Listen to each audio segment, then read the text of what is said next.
السلام عليكم، عاملين ايه؟ يا رب تكونوا في احسن صحة واحسن حال. معاكم دكتور اسامة عرفة، استشاري طب الاطفال وحديث الولادة ببورسعيد. سؤال في العيادة، دي سلسلة كده سريعة هنحاول نعملها.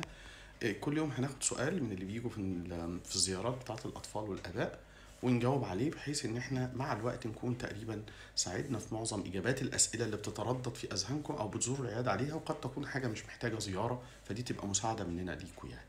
هنبدا بالسؤال الاول، موضوع الاسهال. يا دكتور، انا ابني بيعمل عدد مرات كتيره جدا. من الحاجات المهمه جدا، هل هو اسهال ولا مش اسهال؟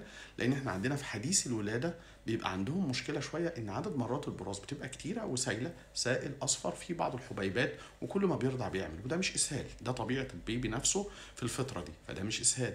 لكن طفل كان بيعمل منتظم وكان بيعمل كويس، وفجاه عدد المرات زاد جدا او البراز بقى سائل جدا، كده ممكن نخش في الاسهال. الاسهال هو واحده من وسائل تخلص الجسم من الميكروبات او من اكل مش كويس او ميكروب دخل، فيروس او بكتيريا، وبدا يعمل الاسهال.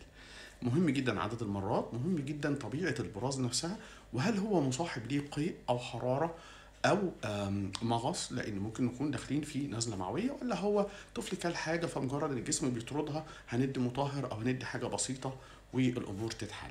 طيب، في ريد فلاجز او في حاجات خطر لو احنا شفناها نقدر ان احنا نلجأ بسرعه للدكتور وما نستناش، ومش مجرد ان احنا يعني ننتظر يعني. اهمها طبعا القيء المستمر، واهمها لو في دم او مخاط شديد في البراز، اهمها لو في لهفه على الميه او هو عايز يشرب كتير، او في علامات اللي هي علامات الجفاف. علامات الجفاف هو لهفه على الميه، قله كميه البول اللي خارجه من الطفل، طفل همدان وشكله مش قادر. هنا لازم ضروري نتوجه لاقرب خدمه طبيه لينا. تعويض السوائل اثناء الاسهال، تعويض السوائل زي مثلا محلول الجفاف، وده مهم جدا. زي الرضاعه الكتير مهم جدا. الطفل اللي بيرضع طبيعي يكمل طبيعي، اللي بيرضع صناعي يكمل صناعي، لكن ما بتغيرش نوع اللبن الا اذا عدى على الاسهال اسبوع او اسبوعين. الفيديو الجاي هنتكلم على ازاي نعالج في البيت بالاكل والشرب وبعض التعليمات موضوع الاسهال عشان يتحسن. شكرا. معاكم دكتور اسامه عرفه، استشاري طب الاطفال وحديث الولاده ببورسعيد. شكرا.